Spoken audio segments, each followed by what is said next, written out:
마장수와 결혼한 선화공주. 신라 백제 6세기. 백제 서울 사비성 남쪽 연못가에 남편을 일찍 잃은 여인이 홀로 살았어요. 어느 날 여인이 연못가를 거닐고 있는데 갑자기 물속에서 용이 솟구쳐 오르더니 여인의 몸을 친친 휘감는 것이었어요. 에그머니나 무서워라. 그 일을 겪고 나서 여인은 아이를 가졌고 10달 뒤에 잘생긴 사내 아이가 태어났어요. 아이는 자라서 말을 캐어 팔았어요. 사람들은 그 아이를 서동이라 불렀어요. 서동은 말을 캐는 아이란 뜻이지요. 하루는 서동이 장터에서 이런 말을 들었어요. 신라의 선화공주가 그렇게 어여쁘다며? 선녀보다 더 곱대. 그러니까 여기까지 소문이 났지. 서동은 선화공주의 모습을 그려보았어요. 도대체 얼마나 아름다운 공주님일까? 서동은 몇 날 며칠 선화공주만 생각하다가 훌쩍 국경을 넘어 신라 땅으로 갔어요. 서동은 그곳에서 아이들을 불러 모았어요. 내가 가르쳐주는 노래를 따라 부르렴. 그러면 만난 말을 나눠줄게. 선화공주님은 남몰래 짝을 지어두고 밤마다 몰래 서동을 안고 간다네. 서동이 가르쳐준 노래는 금세 온 나라에 퍼져 신라의 임금인 진평왕의 귀에까지 들어갔어요. 바른대로 말하라. 어찌하여 그런 노래가 떠도는가? 흑흑 아바마마 억울하옵니다. 왕실 체면에 먹칠을 하다니 당장 나가거라. 선화공주는 궁궐에서 쫓겨났어요. 소식을 듣고 달려온 왕비가 눈물을 흘리며 금 한 마를 들려주었지요. 선화공주는 울면서 산길을 걸어갔어요. 그런데 웬 젊은이가 자박자박 뒤를 따라왔어요. 저자는 대체 누구지? 혹시 나를 해치려는 자일까? 선화공주는 겁이 덜컥 났어요. 그때 뒤따라오던 젊은이가 공주 앞에 모습을 드러냈어요. 놀라지 마십시오, 공주님. 제가 공주님을 지켜드리겠습니다. 공주님, 저는 백제에서 온 서동이라고 합니다. 그 말에 선화공주는 흠칫 놀랐어요. 서동이라고요? 노래에 나오는 서동이란 말인가요? 예, 제가 그 노래를 지어 퍼뜨렸습니다. 공주님을 사랑해서 그런 것이니 너그럽게 용서하시고 부디 제 마음을 받아주십시오. 선화공주는 기가 막히고 화도 났지만 서동의 당당한 태도에 마음이 끌리고 말았어요. 선화공주는 서동을 따라 백제로 왔어요. 선화공주는 서동에게 금을 보여주며 말했지요. 궁궐을 떠날 때 어머니께서 주셨습니다. 앞으로 우리 살림살이에 큰 보탬이 될 거예요. 아니, 그게 그렇게 귀한 건가요? 귀하다 마다요. 아주 값비싼 보물이지요. 제가 말을 캐던 산에는 그런 것이 잔뜩 쌓여 있답니다. 당장 그리로 가보시겠습니까? 서동은 선화공주를 산으로 데려갔어요. 과연 거기에는 금이 흙더미처럼 쌓여 있었어요. 아, 이걸 신라의 부모님께 보내드리면 좋으련만. 하지만 이 많은 금을 무슨 수로 보내지요? 공주님, 이름 높은 스님께 부탁해 봅시다. 서동은 선화공주와 함께 지명스님을 찾아갔어요. 지명스님은 중얼중얼 주문을 외워 하룻밤 사이에 금을 모두 신라로 보냈답니다.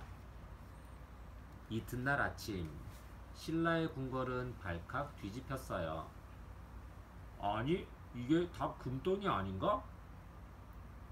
금덩이가 왜 궁궐 마당에 쌓여 있을꼬? 모두들 넋이 나가 입을 딱 벌리고 있을 때 한 신하가 선화공주의 편지를 진평왕에게 건넸어요. 오, 그 아이가 금덩이를 보냈구나.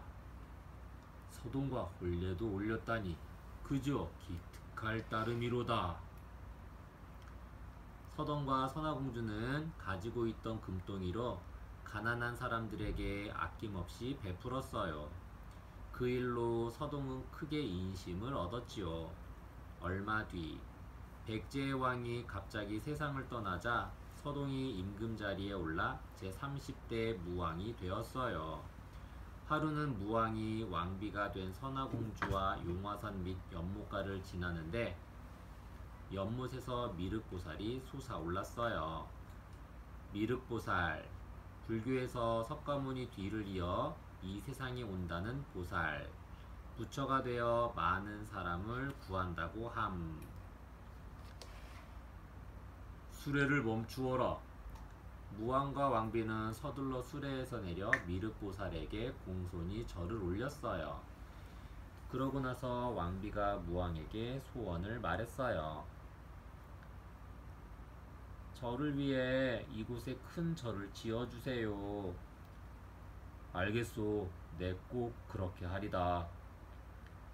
하지만 물이 그득한 연못에 어떻게 절을 세울지 암만 궁리해도 뾰족한 수가 없었지요. 무왕과 왕비는 지명스님을 찾아갔어요. 스님, 좋은 방법이 없겠습니까? 허허, 걱정하지 마십시오. 제가 다 알아서 하겠습니다. 그날 밤 지명스님이 연못가에 나타났어요. 한참 주문을 외운 뒤 지팡이를 번쩍 드니 우르릉 쾅쾅 앞산이 무너져 연못을 메웠어요. 지명스님은 곧바로 그곳에 절을 짓기 시작했지요. 절을 짓는다는 소문을 듣고 진평왕이 솜씨 좋은 기술자를 보내주었어요. 선화공주를 돕고 싶었기 때문이지요. 마침내 크고 웅장한 절, 미륵사가 완성되었어요. 하지만 오랜 세월이 지나는 동안 절은 다 허물어지고 돌로 된 탑만 남아 그 옛날 서동과 선화공주의 사랑 이야기를 우리에게 전해주고 있답니다.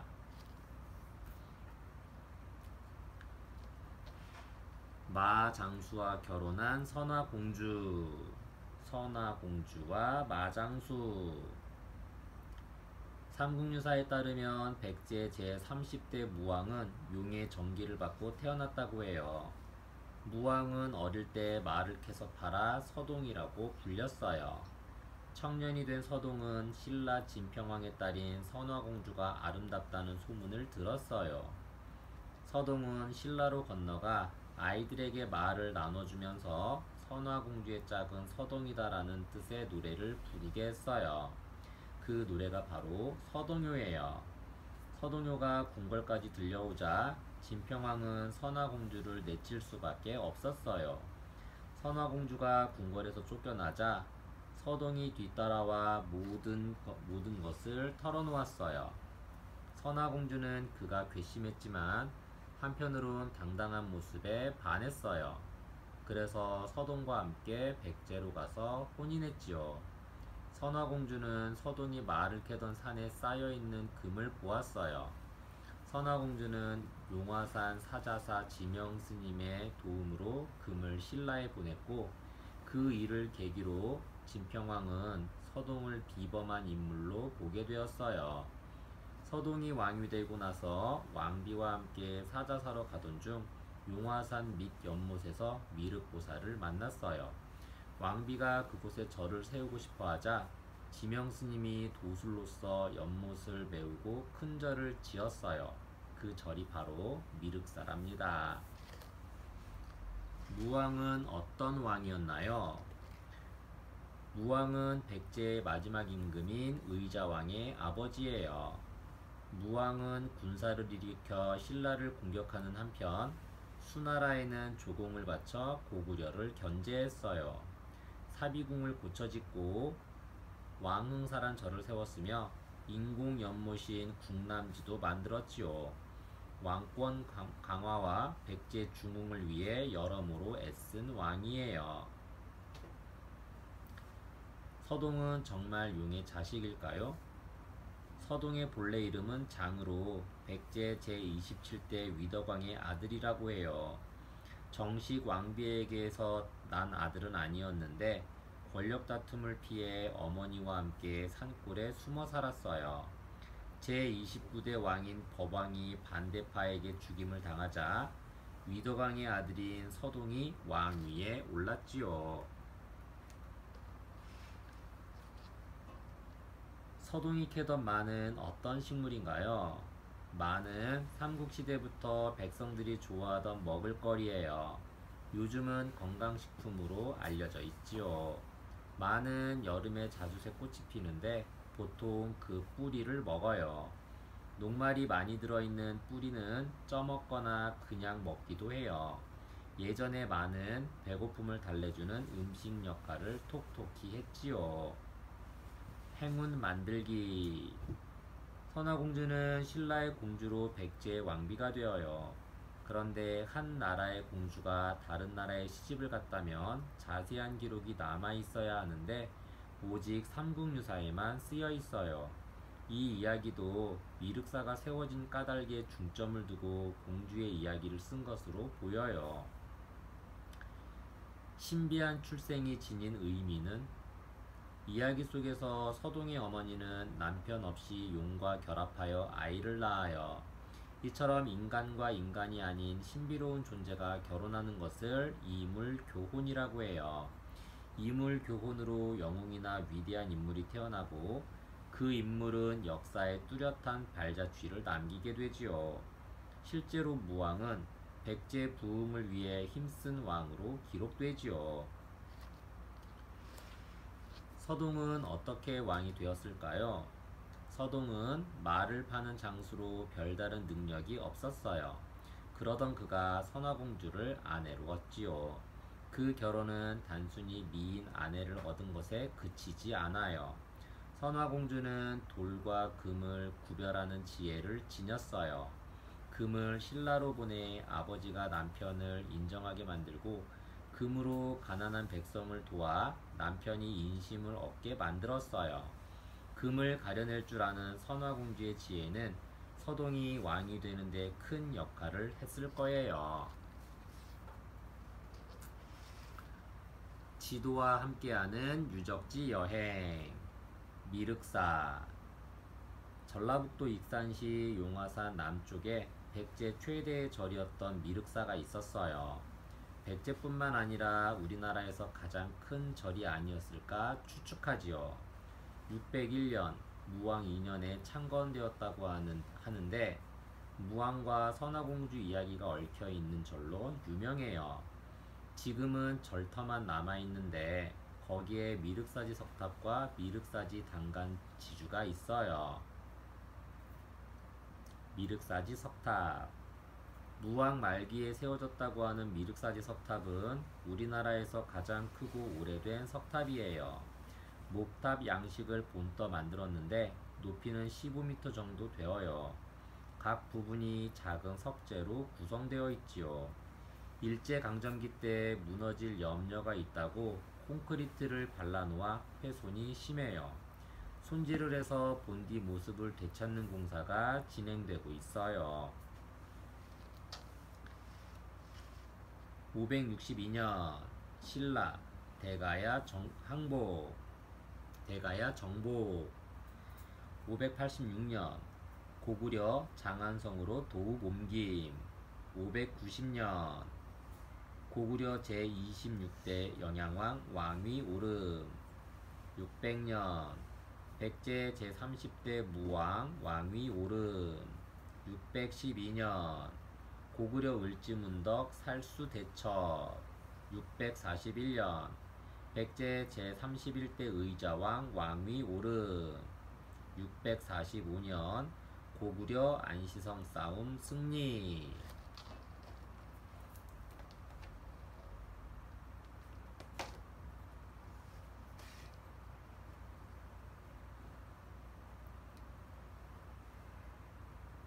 공주와 결혼한 바보 온달. 고구려 6세기. 고구려 평광왕 때 온달이라는 젊은이가 살았어요. 평광왕, 고구려 제25대 왕으로 평원왕이라고도 불림. 저기 봐, 바보 온달이 간다. 바보 온달아, 오늘은 어디로 동양 가니? 더벅머리에 누더기를 걸치고 늘 실실 웃기만 해서 아이들은 바보 온달이라 부르며 놀려댔죠. 그래도 온달은 마음씨가 곱고 효성이 지극했어요. 이 집 저 집 다니며 밥을 얻어다 눈먼 어머니를 살뜰히 보살폈어요. 그 무렵 궁궐에는 울보 공주가 있었어요. 공주는 하루에도 몇 번씩 울었는데 울음보가 터지면 아무리 달래도 소용없었어요. 온종일 울어대니 귀가 다 얼얼하구나. 자꾸 울면 이 다음에 바보 온달에게 시집 보낼 테다. 놀랍게도 공주가 울음을 뚝 그치자 평광왕은 공주가 울 때마다 그렇게 말하곤 했어요. 어느덧 공주가 자라 16살이 되자 평광왕은 귀족 청년을 사위로 삼으려 했어요.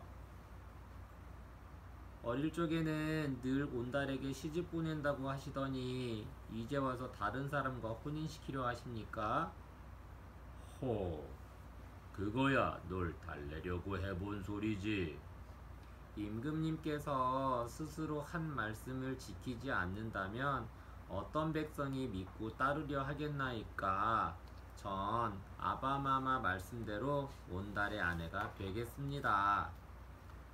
공주는 끝끝내 고집을 꺾지 않았어요.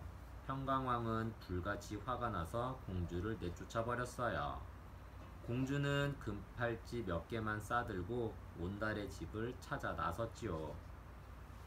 저 혹시 온달님 집을 알고 계신가요? 귀하신 분 같은데 바보 온달은 왜 찾는 거요? 그분을 꼭 만나야 한답니다. 저 산 밑으로 가보시오. 거기 어디쯤일게요? 공주는 꼬불꼬불 오솔길을 따라가 다 쓰러져가는 외딴 집 마당에 들어섰어요. 여기가 온달님 집인가요? 아니, 누가 우리 아들을 찾아왔어. 향기를 맡아보니 귀하신 분이 틀림없는데. 온달은 지금 산에 나무하러 갔다오. 공주는 온달의 어머니에게 사뿐히 절부터 올렸어요. 공주는 온달을 찾아 산속으로 들어갔어요. 온달님, 온달님, 어디 계시나요? 그러다가 나무찜을 쥐고 내려오던 온달과 딱 마주쳤어요. 여우다, 여우! 난데없이 곱디고 온 여인이 나타나자 온달은 꼬리 9 달린 여우라고 생각했어요. 그래서 죽을 둥 살둥 집으로 뛰어갔지요. 온달님, 부디 절 아내로 맞아주세요. 공주가 자세한 사정을 이야기했어요. 온달의 어머니가 공주를 타일렀지요. 내 아들은 천하고 가난한데 어찌 높고 귀한 공주님의 짝이 될 수 있겠소? 귀하고 천함은 하늘이 정한 것이 아닙니다. 서로 마음만 맞으면 그게 무슨 상관이겠습니까? 온달과 어머니는 공주의 마음을 받아들이기로 했어요. 온달과 공주는 조촐하게 혼례를 치렀어요. 그날 밤 공주는 금팔찌를 내놓으며 말했어요. 이것을 팔아 땅과 집을 살 것입니다. 농사와 살림살이는 제게 맡기시고 서방님은 무술을 갈고 닦는데 온 힘을 쏟으세요. 부인 말대로 하겠소. 마음씨 착한 온달은 공주의 말을 잘 따랐답니다. 서방님, 오늘은 장에서 말을 한 필 사오세요. 좋은 말이 아니라 비쩍 마른 말을 싼 값에 사오셔야 해요. 온달은 고개를 갸웃거리면서도 공주의 말대로 했어요. 그날부터 공주는 정성껏 말을 돌보았어요. 얼마 지나지 않아 말은 몰라보게 튼실해졌지요. 이 말은 본디 나라에서 기르던 말이라 다른 말보다 영리하고 빠를 거예요. 온달은 그 말을 타고 달리며 무술을 닦았어요. 고구려에서는 해마다 삼진날이면 낭낭 언덕에서 큰 사냥 대회가 열렸어요. 삼진날, 음력 3월 3일. 온달은 동해 번쩍 서해 번쩍 말을 몰아 귀신 같은 활솜씨로 짐승을 가장 많이 잡았어요. 온달은 평광왕 앞으로 불려갔죠. 대단한 젊은이로다. 네 이름이 무엇인고? 예, 저는 온달이라고 하옵니다. 그즈음 고구려에 전쟁이 일어났어요. 중국이 군사를 일으켜 요동 땅에 쳐들어온 거예요. 평강왕은 온달을 장수로 삼아 앞장서게 했어요.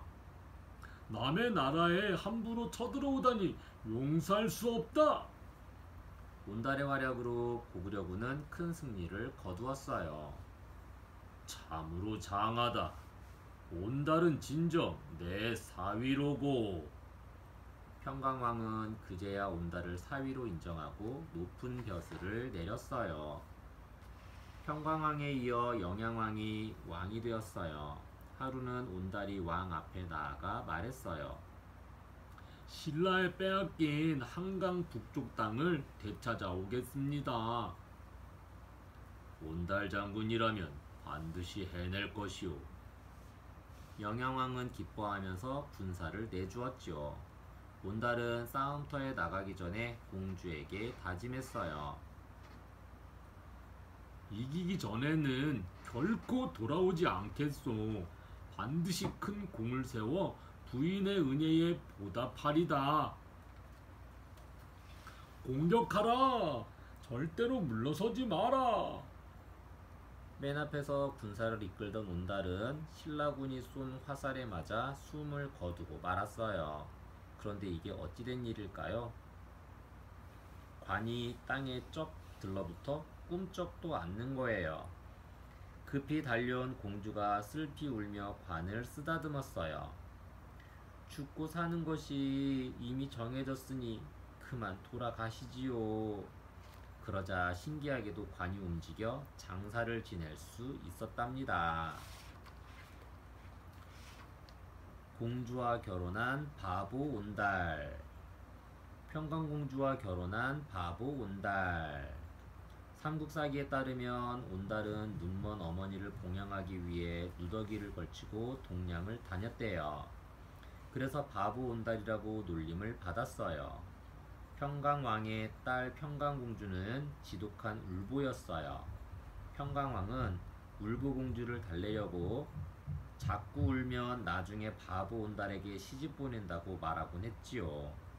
평강왕은 상부 구씨를 사윗감으로 점찍어 두었지만 공주는 어려서부터 들어온 대로 온달의 아내가 되겠다며 궁궐을 나갔어요. 우여곡절 끝에 공주는 온달과 혼인을 했어요. 살림살이를 떠맡은 공주는 온달에게 무술을 닦게 했어요.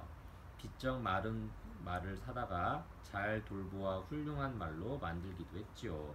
고구려에서는 해마다 삼진날이면 낭낭 언덕에서 사냥대회가 열렸어요. 거기서 잡은 짐승으로 하늘의 제사를 지내는 풍습이 있었지요.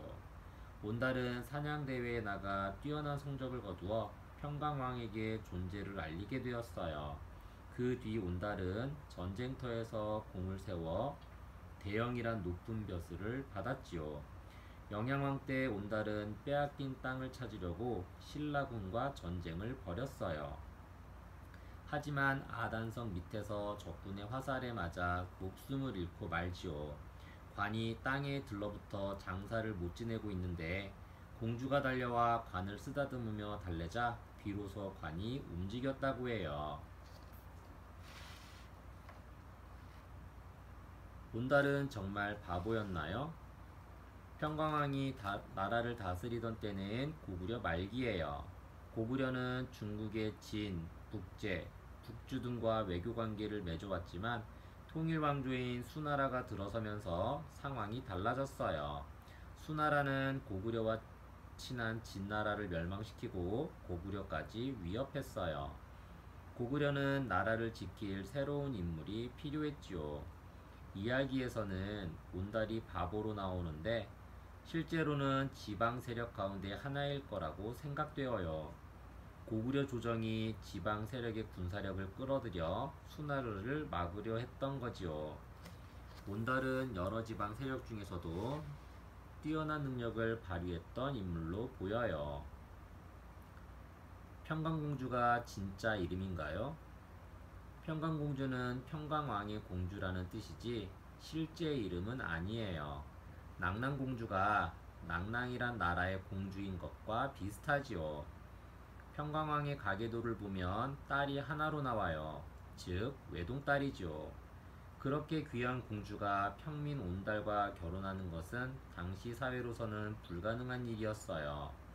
아마도 온달과 평강공주 이야기가 입에서 입으로 전해지면서 재미를 더하기 위해 부풀려졌을 거예요.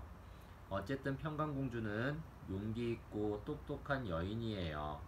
온달의 자질을 한눈에 알아본 것도 그렇고 그를 격려해서 훌륭한 장수로 만든 것도 보통 일은 아니니까요.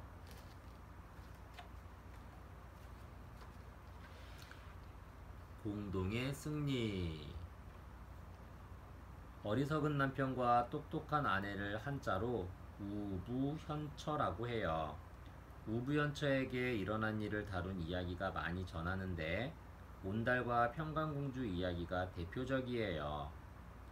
온달만 도움을 받았을까요? 이 이야기를 우부연처 이야기로만 본다면 똑똑한 아내 덕에 바보 남편이 출세하는 내용에 지나지 않아요. 온달이 공주 덕분에 가난에서 벗어나고 장군이 된 것은 틀림없어요. 하지만 공주 역시 온달 덕분에 자신의 지혜를 한껏 발휘할 수 있었어요. 귀족 청년과 혼인했다면 그저 편히 살다가 죽어 이름이 잊혔겠지요. 공주는 온달을 만나 그와 더불어 역사에 이름을 남겼어요. 온달 역시 공주를 도와준 셈이지요. 어떻게 문제가 해결되었나요? 공주에게는 혼인 상대가 문제였어요. 공주는 이미 정해진 짝을 거부하고 온달과 혼인하겠다며 궁궐 밖으로 나와요. 그 순간부터 왕의 딸로 인정받지 못하는 신세가 되지요. 온달에게는 가난이 문제였어요. 게다가 눈먼 어머니까지 모셔야 했지요.